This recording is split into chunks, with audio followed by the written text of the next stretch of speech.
Hello mga kaisubero, magandang umaga sa inyo lahat and tayo ay muling nagbabalik for another episode ng Noon at Ngayon. So araw ng Wednesday ngayon, August 23, 2023 and ang oras na natin is 8:30 na ng umaga. So kasama ko si Miss Black and papunta kami ng New Manila para samahan siyang bumili ng bed frame daw. Pero hindi ko pa alam kung saan banda sa New Manila. Pero bago kami pumunta ng New Manila, dadaan muna kami ng Quezon Avenue para kumain sa Mamon Luke. Kaya sa vlog na ito mga kaisubero ay alamin muna natin ang history ng Mamon Luke. Panoorin nyo to. Dali, mag-aayos muna ako ng gamit.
Si Mamon Luke ay isang pioneer Chinese-Filipino chef at entrepreneur. Itinatag niya ang Chinese restaurant na may pangalang Mamon Luke.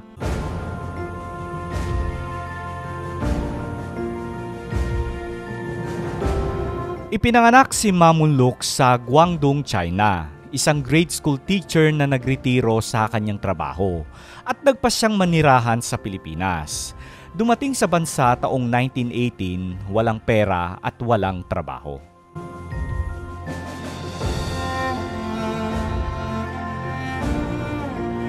Tumira si Mamon Luke sa Binondo at nakipagsapalarang maghanap buhay sa paglalako. Dala ang kanyang mainit na mami sa Ongpini Street, Gandaray Street, T. Alonso Street at F. Torres Street. At sa hapon naman ay nananatili sa paanan ng San Fernando Bridge na halos kalapit lamang ng Plaza Calderon de la Barca, ang Plaza San Lorenzo Ruiz ngayon. Karamihan ang mga bumibili sa kanya noon ay ang mga estudyante na naghahanap ng murang pagkain at swak lamang sa bulsa.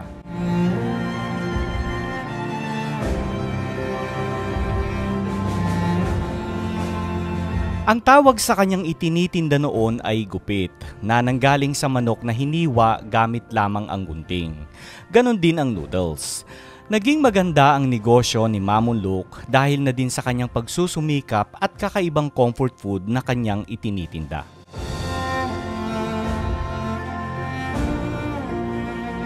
Hindi nagtagal ay binuksan ni Mamon Luke ang kanyang unang restaurant sa Binondo at tinawag ito sa kanyang pangalang Mamon Luke taong 1930s. At ipinakilala niya ang kanyang masarap na siopaw, steamed pork dumplings na may masarap na sarsa. Kahit meron ng sariling restaurant, ipinagpatuloy pa din niya ang paglalako sa lansangan, kasabay ng pag-a-advertise niya sa kanyang restaurant at pagbibigay ng sample sa mga tao.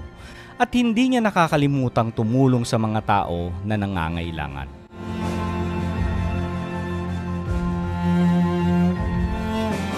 Kalaunan ay inilipat ang restaurant sa Quezon Boulevard na malapit lamang sa Quiapo Church.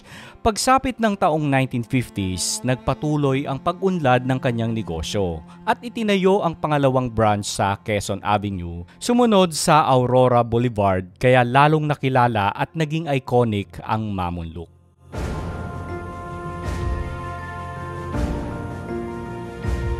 Pumanaw si Mamon Luke dahil sa cancer taong 1961 at inilibing sa Chinese Cemetery. Nagpatuloy ang negosyo na naiwan sa ikatlong henerasyon ng Mamon Luke.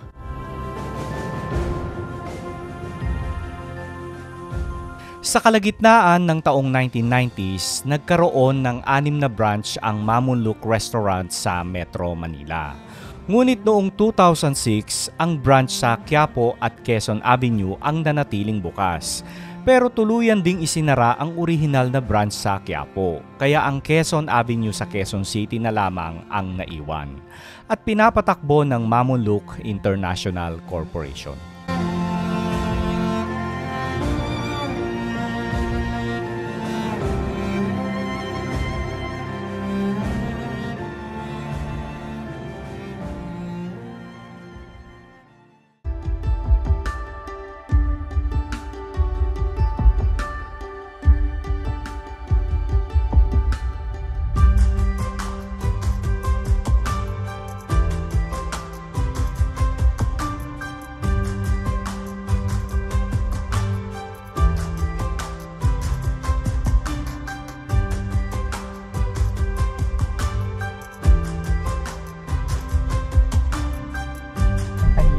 You have reached your destination. Ito na siya. Yun yung sinasabi ko sa iyo.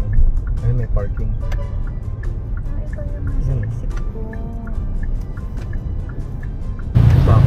Okay mga ka-Chibero, magandang umaga sa inyo lahat and tayo ay nagbabalik dito sa Quezon Avenue para muling kumain dito sa sikat na Chinese restaurant, ang Mamunluk. Ayan. Okay, Mamunluk Restaurant. Grabe, ang tagal na rin ng restaurant na ito. So dati meron sila sa Cubao and then meron din sila sa Quezon Boulevard sa Manila. Pero yung sa Cubao wala na, yung sa Quezon Boulevard wala na rin. So eto na lang yung natitirang Mamunluk mga ka-Chibero. Ayan. Ayan, so nandito tayo syempre para kumain muli ng masarap na siopaw at saka yung kanilang mami. Ano? Okay, liga, pasok tayo sa loob.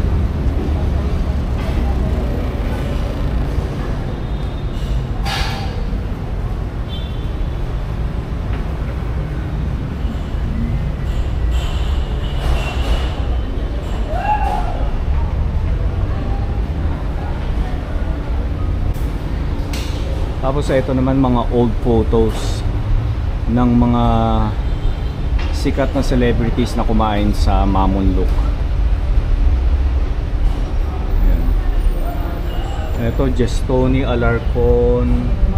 Dito, Richard Gomez, Melanie Marquez, Bong Alvarez, Techi Agbayani, Raul Aragon, Stella Suarez. Sino pa ba? Dami.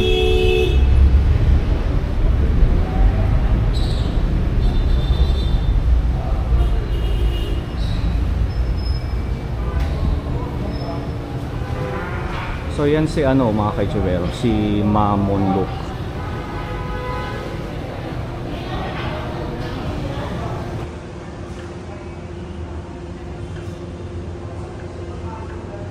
So dito sa Mamunluk mga ka-Chibero, open air lang ito, hindi siya air condition.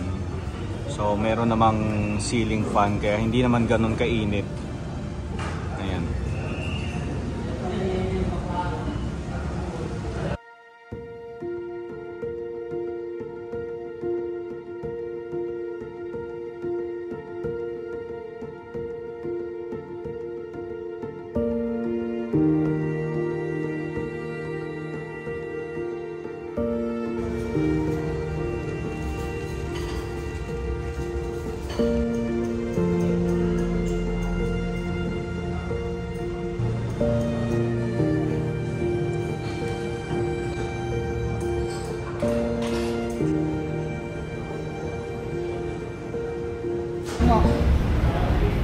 Okay, so syempre may kasama na naman tayo si Miss Black.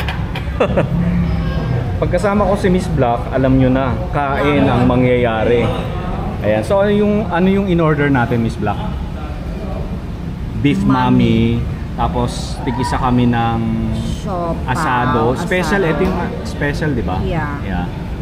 And ayan, then tapos the siomai. giant siomai. Giant? Ang laki. Ayan, so ito yung na-miss natin, ano? Yes. Oh, may langaw pa. Talagang kasama yan? Oo nga. Lagyan natin ng hot sauce. Hot sauce. Hindi uso ang chili dito. Kaya ito yung na-miss ko na sopa. Tingnan natin.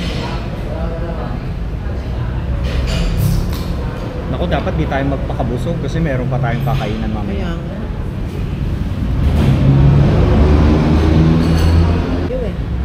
Ayan, hindi namin mauubos yung isang. So maghahati muna kami sa isa. Tapos baon na lang natin ito. No? Yes. Kasi mamaya gugutumin tayo. Tayo gugutumin pag magkasama tayo, kain tayo ng kain. Yeah. Meron siyang egg. May egg siya, no? Yeah. So meron siyang egg. Ano, ayun o. Salted egg ba ito? Ah. Okay mga Ichibero, so paalis na tayo dito sa Mamunluk and tapos na rin kami kumain. And so yung in-order namin is dalawang siopaw, dalawang beef mami, isang order ng siomai and isang soft drinks. So halos umabot din kami ng 815 pesos. Ayan. So sulit naman kasi masarap naman talaga yung pagkain dito sa Mamunluk and talagang binabalik-balikan ko. Ayan. Ayan. So alis na tayo, Miss Black. Alis na tayo. Saan tayo didiretso? Alabang? Hindi, di ba yung Manila, bibili ka ng bed frame? Ah, sige. Ayan, bed frame and then diretso tayo ng Philinvest Alabang. Kakain uli. Kakain ulit daw. Ayan. Ano to? Sabi nila, parang ito daw ang pinaka-Forbes noon. So etong lugar na to, ito yung dating parang Forbes. pinaka-Forbes noon. Dahil, Nung wala pang Forbes. yeah, kasi noon, ito daw talagang dito daw yung mga mayayaman. Tingnan mo naman ang mga walls nila, ang lalaki. Ang lalaki ng mga lote dito. Oo nga, nung lalaki ng bahay. Oo nga. Oo. Mukha nga siyang Talagang Forbes dati. Oo, Forbes daw ito noon. Sa super yaman ng mga nakatira dito. Parang mga abandon na yung bahay, no? Kaya nga mag-enjoy ka dito. Pero nakakatakot naman. Nandito tayo sa residential. Ang weird naman na bababa ako para mag-video sa tapat ng Ay, okay. sa tapat ng mga bahay. Yeah. Ayoko naman. Baka mamaya masita ako dito. Pagtawag pa sila ng mga gwardiya. Babarangay ka na. Oo. Pero tingnan Sabihin mo, nila ano ko, Turn left. surveillance.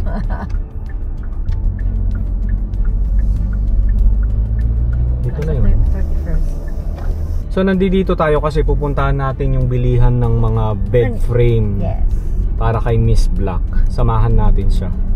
Saan dito yon? Anong number ng bahay? 31st. You have reached your destination. 31st. 31? Yeah. Baka ito na yon. Ayun na 30. Ito. Okay, so nandito na nga tayo sa New Manila. So yung hinahanap natin is sa Care Homely. Tama ba ako? Care Homely. So isa siyang bahay pero bilihan siya ng mga bed frame or mga furnitures. Hindi, 35 na to eh. Doon tayo. 32, doon tayo. Oo. Iniwan ko yung kotse na hindi ko pa nilock.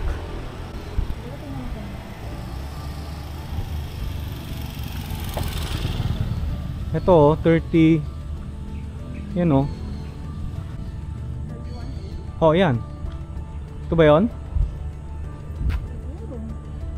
Ayan, so ito na nga mga ka-Ichibero, tama yung napuntahan natin. Care Homely. Oo nga, kapag nasa labas ka, hindi mo alam itong lugar. Hindi mo alam na nandito yung tindahan nila ng mga furnitures.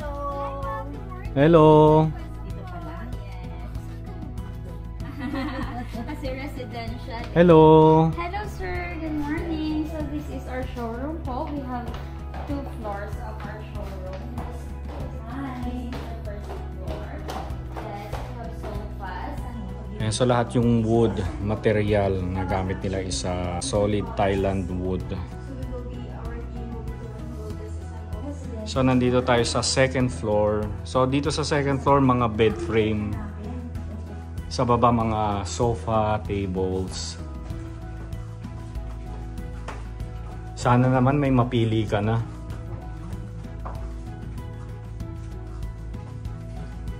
Ayan yung binili ni Cindy. Oo. Oh. Ganda oh. Oh, kaya niya. O, payat pa ni Madam oh. So, how much ito? Itong 23,500. Meron? Pre-order. It's direct from our factory abroad, so the quality is really high, but we're selling it in a lower price. Lower price. You can have a try closer. Ayan. So, kung gusto mo ng may storage, may hydraulic, pwede kang mamili ng headboard. So, pwede mo palitan yung headboard na yan ng may foam. Okay? Tapos, ito naman yung ano, na-adjust. Pwede siyang itaas. So, ito yung mga price, oh, mga ka-YouTubero. Para may idea kayo. Ulit. Ayan. Okay, so finally, nakabili na siya ng bed frame niya. So, itong design yung kinuha niya. So, plain lang siya, pero with this color. So, ito naman sofa bed. Alam mo, perfect ito dun sa may mga studio type, mga student. Oo, condominium na studio type lang, na maliit lang yung space. Oh, nice. How much is this? 21,500. Ayan, so meron pa silang dalawang size, mas malaki at saka mas maliit. You can adjust it up to the level also.